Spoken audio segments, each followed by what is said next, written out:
welcome to Akshata's recipes. Thank you so much for stopping by. It is really a delight and it's something which is very simple to make. So it's a super simple recipe like I said, and the end result is simply delicious. So let's just dive straight into today's recipe.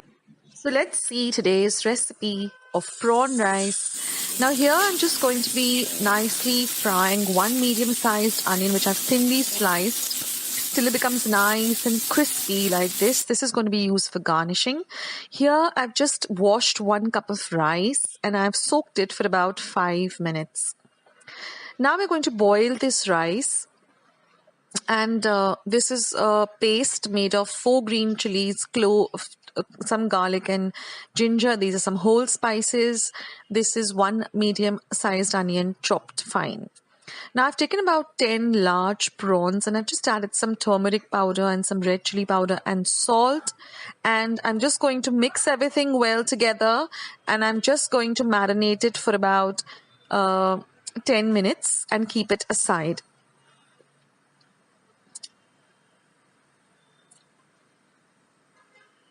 Now I've also chopped up some fresh coriander for garnish. This is some turmeric powder, some garam masala, and also a boiled egg for garnishing. That is optional. Now here I've just heated some olive oil in a pan. Now here my rice is already ready, so I'm just going to drain off the excess water in this manner by turning it upside down over a sieve. Now I have heated some olive oil in a pan and I am going to fry these prawns till they are nice and golden brown in color. Now our prawns are almost done, and since I'm frying it in olive oil, I'm going to retain the oil because we're going to add it with the prawns to our dish.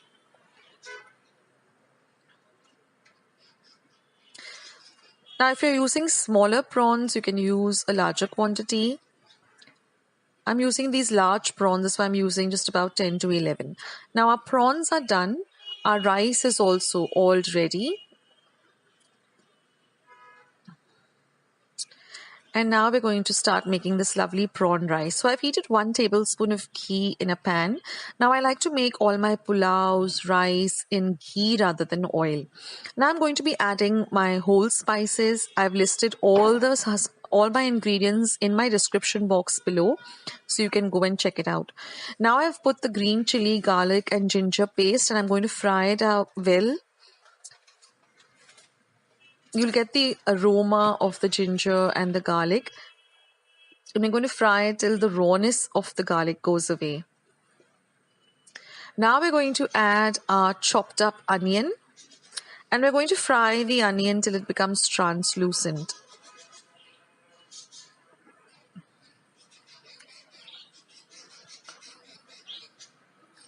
Now once the onion is nice and done,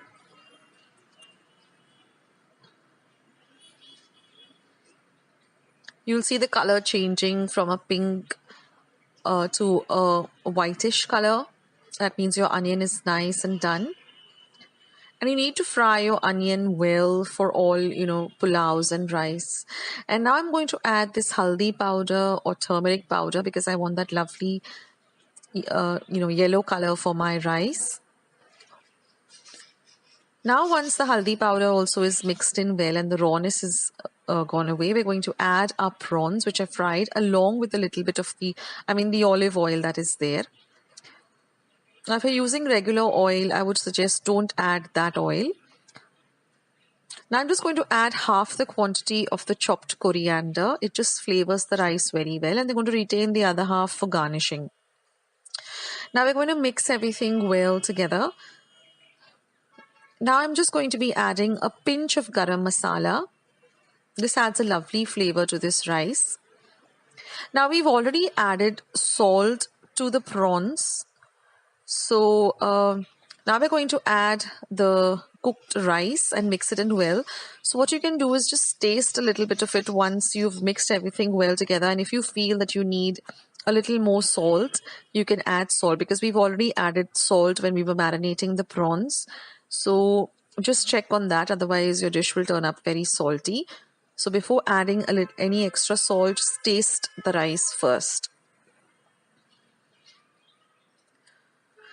So we're going to mix everything well together.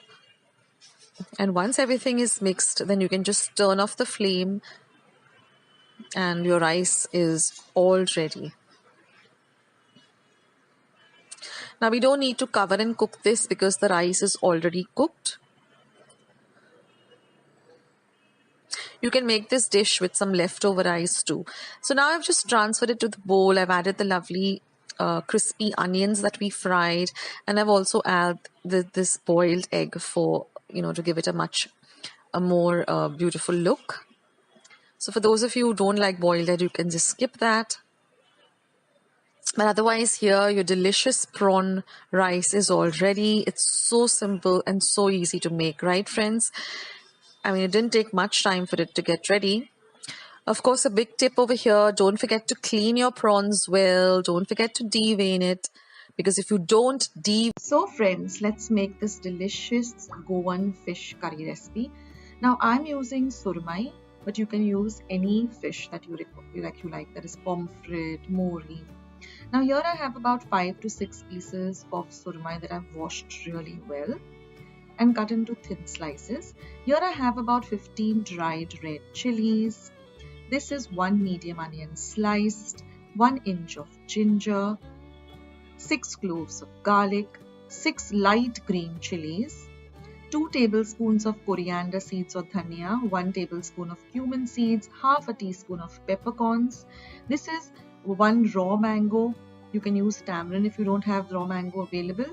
And this is just 1 cup of thick coconut milk, or you can also use 1 cup of grated coconut.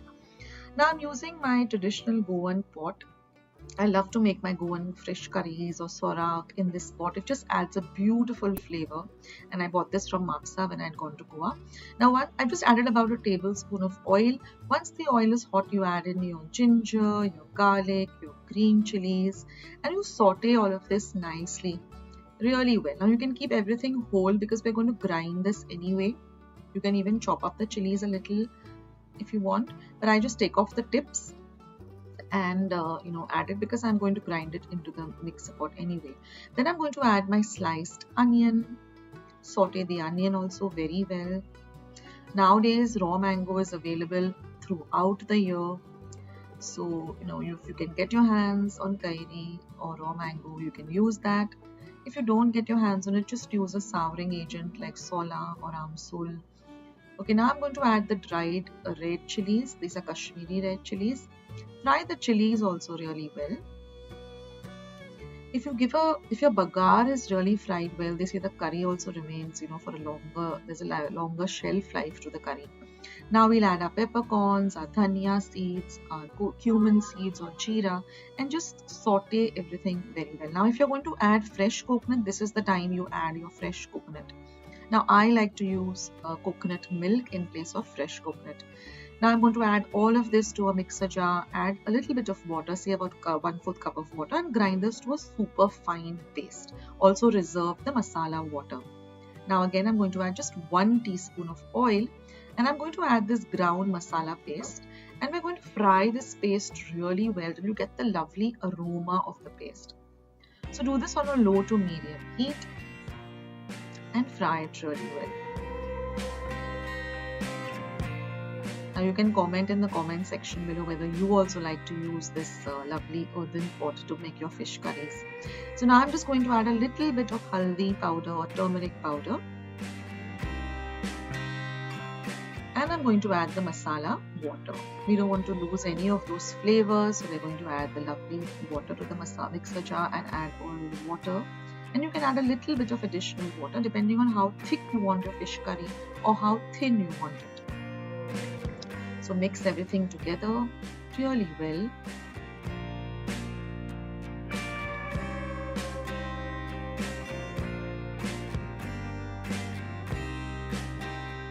Now I'm going to add some salt to taste.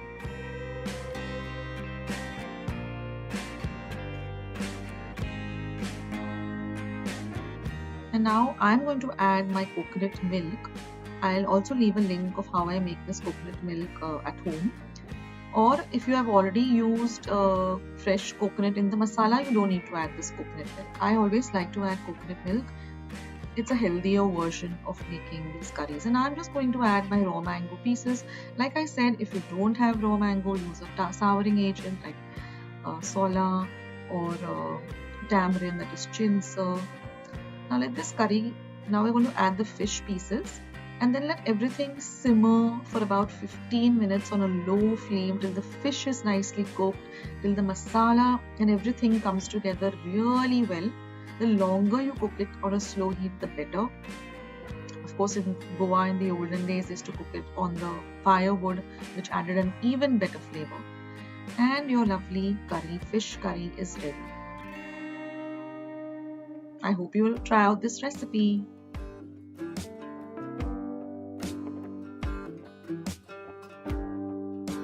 So friends, let's make this delicious bhangra cutlets or mackerel cutlets. Super simple. Now here I've washed my bhangra, cleansed it really well, and now you can see that it's all nice and clean from the inside. They've taken out the scales and everything. And now I've taken a big pot of water. I'm going to add the bhangra to the water. And we're going to boil this on a low to medium flame till the bhangra is nice and cooked. So this took me around 15 minutes on a low to medium flame, but let the bhangra get cooked really well.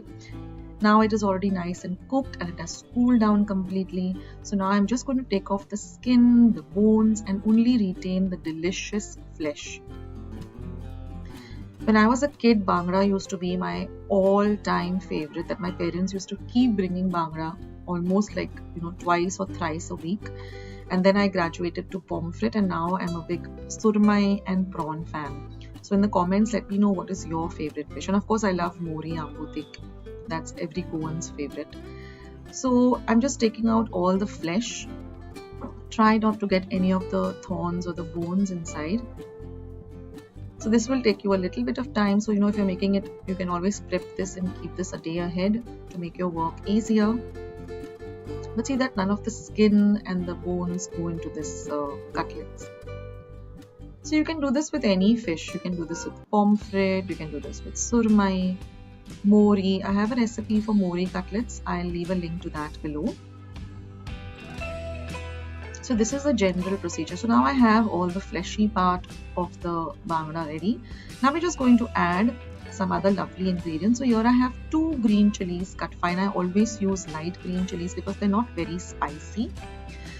Then I'm going to add 4 cloves of garlic and half an inch of ginger that I've chopped really fine. You have to chop everything really fine for these cutlets. 1 medium onion chopped fine. And some lovely fresh coriander.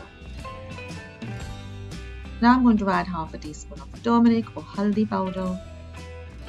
We're going to add the all-important ingredient, which is salt to taste. Without salt, our food doesn't taste good at all.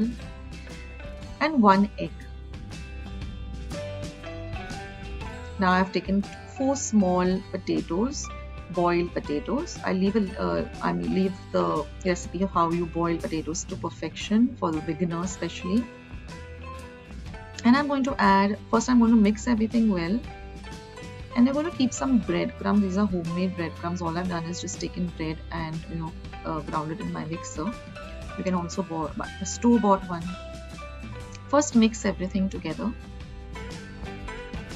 Now the eggs and the potato are basically the binding agent, which will give it some body. So the cutlets are formed, and then you can add a little breadcrumbs at a time just to make them nice and firm, and keep some breadcrumbs because we're going to roll these in the breadcrumbs. So add a little at a time till you get a nice firm dough of this mixture. Mix everything well, and then just refrigerate it for about 10 to 15 minutes so the whole thing comes together and sets really well. And then you can just form, whatever. You can form croquettes, you can form cutlets. The choice is yours. Just see that they're all evenly sized and they look nice and presentable. Flatten the edges and just roll them in some breadcrumbs. Coat them really well. That makes it nice and crispy when you put them in breadcrumbs. And then all you have to do is just shallow fry them in a little bit of oil till they're nice and golden brown in color. So I like to, make these cutlets. I got about 10 cutlets of this medium size. If you make croquets, you'll get a larger quantity. And then I like to keep them in the refrigerator for some time, and then I like to fry them because that way it really comes together well. This is a great tiffin item, this is a great snack item, and they're really delicious. Bhangra cutlets are really, really delicious, and bhangra is supposed to be a very healthy fish. So try and make these. Let me know in the comment section how they turned out. And all you have to do is just put them in a little bit of oil, very little, and shallow fry them till they're golden and crispy and delicious. So I hope you give this recipe a try, guys.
Let's make this delicious prawns dangar or cutlets.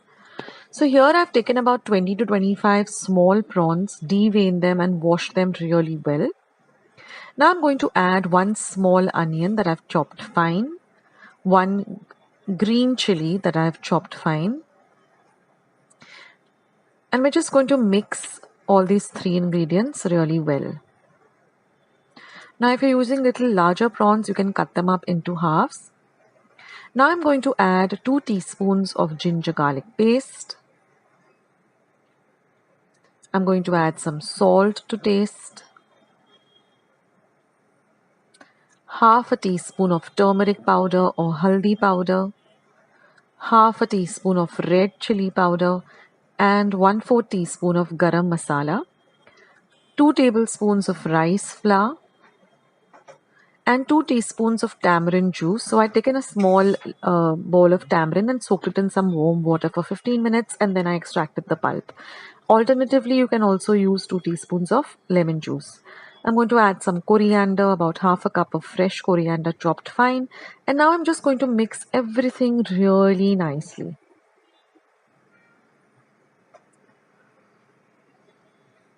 So our mixture is ready. Now I've taken some fine semolina or suji or rava. I'm going to form these into small flat cutlets. And I'm going to coat them with this fine semolina. Now another alternative, you can also use breadcrumbs instead of semolina.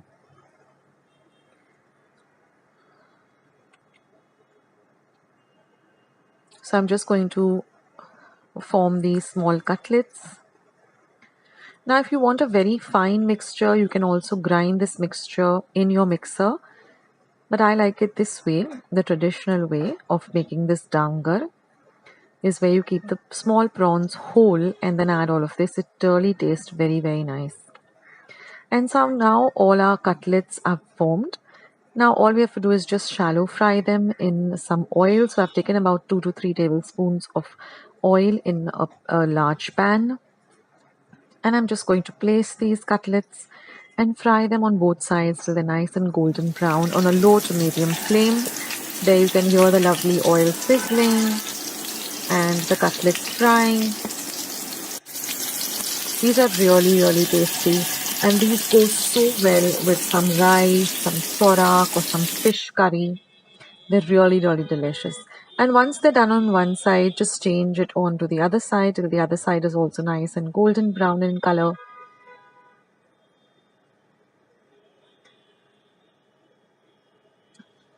Recently, I had posted bangda or mackerel cutlets, and some time ago, I had posted mori or shark fish cutlets. So I leave the link to all those recipes down below in the description box.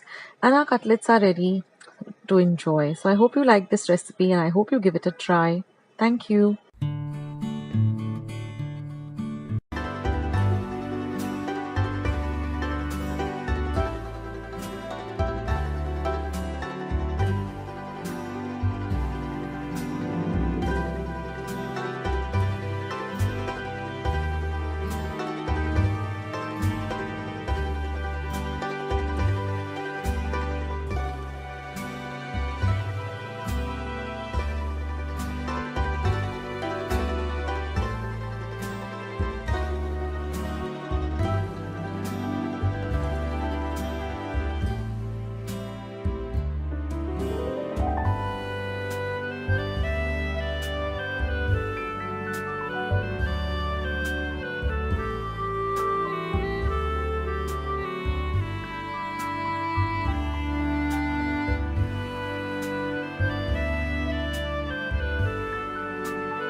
Friends, I hope you liked today's recipe as well as today's video, and if you would like to see more videos like this, then don't forget to leave this video a big thumbs up. Also, by clicking the thumbs up icon, also don't forget to subscribe to my channel and become a part of Akshata's recipes. Once you have subscribed, there is a small little bell icon that will pop up, so just click on that. That way, whenever I put up a new recipe or a new video, you get a message for the same. So on that note, I'll say bye and I'll catch you in my next video sooner than you think. This is Akshata saying bye, take care, stay healthy, stay fit, be kind and loving to one another. So till we meet again, bye.